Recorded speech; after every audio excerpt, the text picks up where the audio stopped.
பரணியும் சண்முகமும் வந்துட்டு ஒரே ரொமான்ஸ் மழையாக பொழிஞ்சிக்கிட்டு இருக்கிறாங்க ஒரு பக்கம் அப்படியே.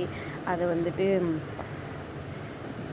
இது பண்ணிகிட்ருக்காங்க. அதுக்கப்புறமா எல்லா குடும்பத்தோடு உட்காந்து சாப்பிட்டுட்ருக்காங்க. அப்போ சண்முகம் வந்துட்டு பரணிக்கு ஊட்டி விடுறேன்னு சொல்கிறாரு. வேணாம் வேணான்னு சொன்னாலும் கேட்காம வந்துட்டு யாரும் பார்க்காத சமயத்தில் அப்படியே வாய்க்குள்ளே திணிச்சிறாரு. பயந்து போய் பரணி கத்திடுறாங்க. என்ன ஆச்சுன்னு எல்லாரும் கேட்க, ஒன்றும் இல்லை கரப்பாம்பூச்சி போயிடுச்சு அப்படின்னு சொல்கிறாங்க. என்னவோ பெருசாலி கத்துன மாதிரி பயப்படுற அப்படின்னு சொல்லிட்டு ரத்னா ஒரு பக்கம் இது பண்ணுறாங்க. அறிவு அதை நோட்டீஸ் பண்ணிவிட்டு உடனே நம்ம அப்புறம் சாப்பிட்டுக்கலாம் வா போகலான்னு ரத்னாவை கூட்டிகிட்டு போயிடறாங்க. கனியுமே வந்துட்டு எனக்கு ஒரு ப்ராஜெக்ட் இருக்குது வாப்பான்னு சொல்லிவிட்டு அவங்க அப்பாவையும் சேர்த்து எடுத்துகிட்டு போயிடுறாங்க. இதை தெரிஞ்சுட்டு எசக்கியை வந்துட்டு இல்லை இங்கே பேர் குழந்தை அழுகுற மாதிரி இருக்குன்னு சொல்லிட்டு உள்ளே அனுப்பிச்சிடுறாரு சண்முகம். எல்லாரும் ஒளிஞ்சிருந்து பார்க்க அப்புறம் சண்முகம் வந்து எல்லாரும் போயிட்டாங்களே நான் ஊட்டி விட்றேன்னு சொல்லிட்டு பரணிக்கு ஊட்டி விட்றாரு. இதை பார்த்து எல்லாருமே சந்தோஷப்படுறாங்க.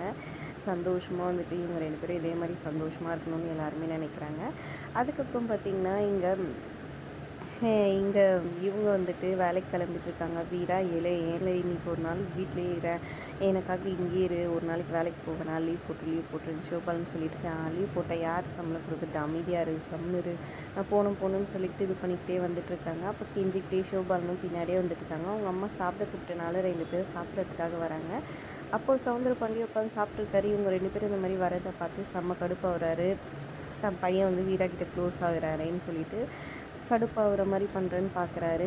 அவங்க அம்மா வந்து 2 பேருக்கு தட்டில் சாப்பாடு போட சாரி அத்தை டியூட்டிக்கு ரெடி ஆகிட்டு இருந்தா அப்படின்ற மாதிரி வீரா சொல்லிட்டு இருக்கும்போது உடனே கோவப்பட்டு அந்த தட்டை தூக்கி எறிகிறாரு நம்ம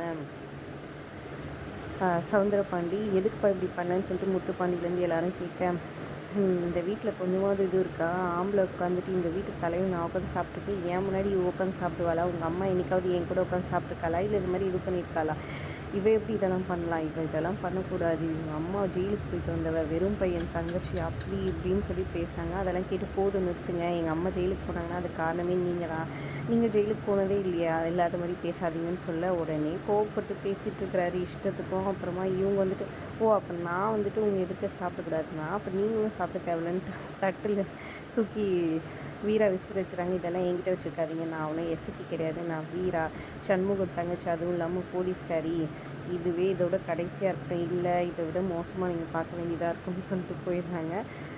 அவரே தின சொல்லு அப்படின்னு சொல்லிட்டு சிவபாலனும் ஒரு பக்கம் எழுந்திரிச்சு போயிடுறாரு. ஏன்ப்பா இப்படியெல்லாம் பண்ணியிருக்க, நீ பண்ணதான் இப்படி வருது போ அப்படின்னு சொல்லிட்டு முத்துப்பாண்டி திட்டிகிட்டு போயிடுறாங்க. ஏன்னா இப்படி இந்த மனுஷன் இப்படி இருக்காருன்னு அவங்க பொண்டாட்டி திட்டிகிட்டு போகிறாங்க. என்ன அது உங்கள் வீட்டில் இப்படியெல்லாம் ரொம்ப அசிங்கப்படுத்திட்டா இந்த பொண்ணு அப்படின்னு சொல்லிட்டு இருக்காங்க. சவுந்தரபாண்டி செம்ம கடுப்பாயிடுறாங்க வீரா இந்த மாதிரி பண்ணதுனால. இன்னொரு பக்கம் வந்துட்டு கிளினிக்கு கிளம்பலான் இருக்க பரணிக்கு வச்சு ஒரே ரொமான்ஸ் பண்ணிகிட்ருக்கிறாரு சண்முகம். அப்போ அவங்க அப்பா வந்துட்டு ஏதோ கேஸ்க்காக வந்துட்டு வர சொன்னாங்கன்னு சொல்லிட்டு சொல்கிறதுனால சரி நான் ரெடி ஆகிட்டு வரேன்னு சொல்லிட்டு 2 பேரும் வந்துட்டு அங்கேருந்து கிளம்புறாங்க. அப்புறம் கிளினிக் போனாலும் சண்முகம் அங்கேயே இருக்கிறாரு. பேஷண்ட் செக் பண்ணிகிட்ருக்காங்க பரணி. அதுக்கப்புறம் என்ன காதல் பண்ணிகிட்ருக்கீங்களா, கல்யாணத்தை சீக்கிரம் பண்ணுங்கன்னு வந்த பேஷண்ட் சொல்ல, நாங்கள் கல்யாணம் பண்ணிட்டு தான் காதலிக்கிறோம் அப்படின்னு சொல்ல, சீக்கிரமாக புள்ள குட்டி பெற்றுங்கன்னு சொல்லிட்டு ஆசீர்வாதம் பண்ணுறாங்க. 2 பேரும் அப்படியே சந்தோஷமாக சிரிச்சுக்கிறாங்க. சரி போயிட்டு அந்த பாண்டியம்மா அந்த நகை வாங்கினாங்களா, உண்மையிலே 10 லட்சம் கொடுத்து தான் வாங்கினாங்களா, என்ன ஏதுன்னு அந்த பில்லை வச்சு அந்த கடையில் கேட்டுட்டு வா அப்படின்னு அனுப்புகிறாங்க. அதெல்லாம் அப்புறம் பார்த்துக்கலாம்லன்னு சொல்கிறாங்க. இதுவும் ஓகே நான் முதல்ல கிளம்பு அப்படின்னு சொல்லிட்டு கிளம்ப சொல்லி சண்முகத்தை அனுப்பிச்சி வைக்கிறாங்க.